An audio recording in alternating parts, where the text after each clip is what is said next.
جامع ترمذی میں اور سنن ابو داؤد میں یہ حدیث موجود ہے جس کا مفہوم یہ ہے کہ آقا حضور نبی اکرم صلی اللہ علیہ وآلہ وسلم کو جب بھی کوئی اہم کام، کوئی اہم امر پیش آتا تو حضور نبی اکرم صلی اللہ علیہ وسلم نماز پڑھتے اور اللہ کی بارگاہ میں سوال کرتے تھے، اللہ سے دعا مانگتے تھے۔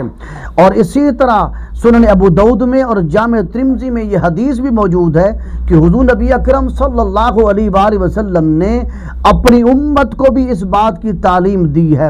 اور صحابہ کرام میں سے جب بھی کسی صحابی نے حضور نبی علیہ السلام سے سوال کیا ہے کہ میرا کوئی کام ہے یا کوئی حاجت ہے یا کوئی مسئلہ ہے تو اس کے متعلق حضور اسلام ان کو جو تعلیم دیتے تھے وہ تعلیم قرآن و سنت میں موجود ہے۔ چنانچہ جامع ترمذی میں اور سنن ابو داؤد میں یہ حدیث موجود ہے۔ حضرت عبداللہ بن اوفا رضی اللہ تعالی عنہ سے روایت ہے کہ حضور نبی اکرم صلی اللہ علیہ وسلم شاہ فرمایا، جس کی کوئی حاجت ہو اللہ کی طرف یا کسی بنی آدم کی طرف ہو تو اچھی طرح وضو کرے، پھر 2 رکعات نماز پڑھ کر اللہ تعالیٰ کی تعریف کرو، اللہ تعالیٰ کی ثنا بیان کرو، اللہ تعالیٰ کی حمد بیان کرو۔ اس کے بعد حضور نبی اکرم صلی اللہ علیہ وآلہ وسلم کی ذات اقدس پر درود بھیجو۔ پھر حضور اسلام شاہ فرمایا کہ یہ دعا پڑھو، ان کلمات کو پڑھو۔ حضور نے جن کلمات کی تعلیم دی اپنے صحابہ کرام کو اور قیامت تک کے لیے اپنی امت کو جو تعلیم دی تھی وہ کلمات سننے چاہیے، ایک ایک لفظ پر غور کرنا چاہیے کہ اللہ کے نبی صلی اللہ علیہ وسلم کی تعلیم کتنی خوبصورت تعلیم تھی۔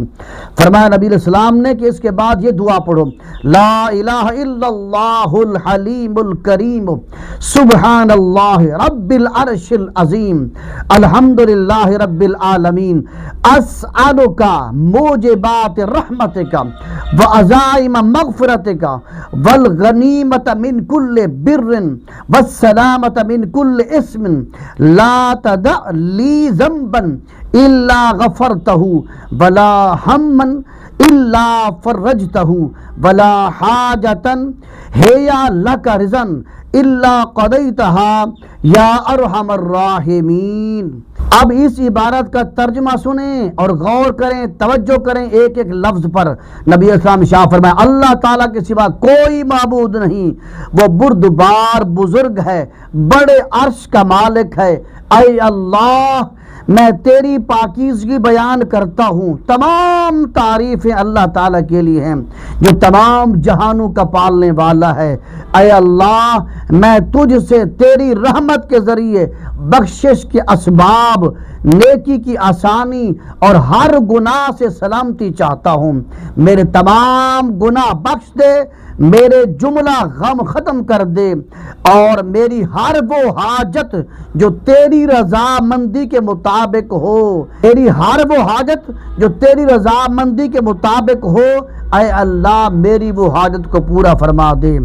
پھر اللہ تعالیٰ سے دنیا اور آخرت کی جس بات کی طلب ہو سوال کرے، وہ اس کے لیے وہ چیز مقدر کر دی جائے گی۔ یہ ہے نبی علیہ السلام کی تعلیم جو حضور نے صحابہ کرام کو تعلیم دی تھی اور قیامت تک کے لیے اپنی امت کو تعلیم دی ہے۔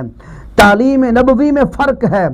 فرق کیا ہے؟ نبی علیہ السلام نے بندوں کو اللہ کی بارگاہ میں جھکنے والا بنایا، بندوں کو اللہ کی بارگاہ میں سوال کرنے والا بنایا، بندوں کو اللہ سے مدد مانگنے والا بنایا ہے۔ اور آج کے مولویوں اور پیروں نے بندوں کو بندوں سے مانگنے والا بنا دیا ہے۔ وہ جو نماز غوثیہ جو میں نے بیان کیا تھا اس پر کئی لوگوں نے اعتراض کیا، ان کے پاس جواب تو نہیں ہے۔ یہ نماز غوثیہ اس نماز کے مقابلے میں لانچ کی گئی ہے۔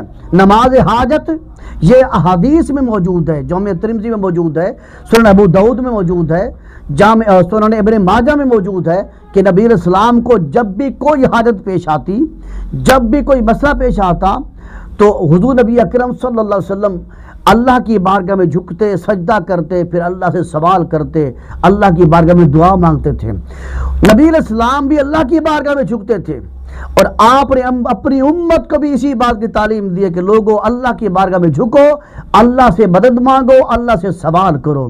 لیکن ان مولویوں نے اور ان پیروں نے اس نماز کے مقابلے میں ایک اور نماز ایجاد کر دی ہے، وہ نماز غوثیہ ہے۔ اس کو نکال کے لے آئے ہیں اور لوگوں کو بتایا ہے کہ جب بھی تمہیں کوئی حاجت پیش آ جائے، کوئی مشکل پیش آ جائے تو پھر اس طرح نماز پڑھو، اس کے بعد پھر اس طرح فریاد کرو۔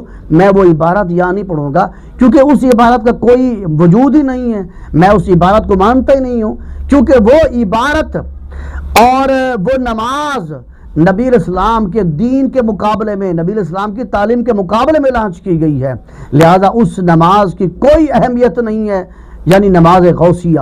اس نماز غوثیہ کی اس نماز کے مقابلے میں کوئی حیثیت نہیں ہے، اسی لیے اس نماز کا کوئی وجود ہی نہیں ہے، یعنی نماز غوثیہ کا۔ تو جب بھی میرے بھائیوں تمہیں کوئی حاجت پیش آ جائے، کوئی مسئلہ پیش آ جائے، کوئی مشکل پیش آ جائے تو اس کا طریقہ کار یہی ہے، وضو کرو، اس کے بعد اللہ کی بارگاہ میں جھکو، سجدے کرو، پھر اللہ کی بارگاہ میں دعا کے لیے ہاتھ پھیلا دو، اور اسی طریقے سے جس طرح میں نے بیان کیا ہے۔ اللہ ہمیں عمل کی توفیق عطا فرمائے۔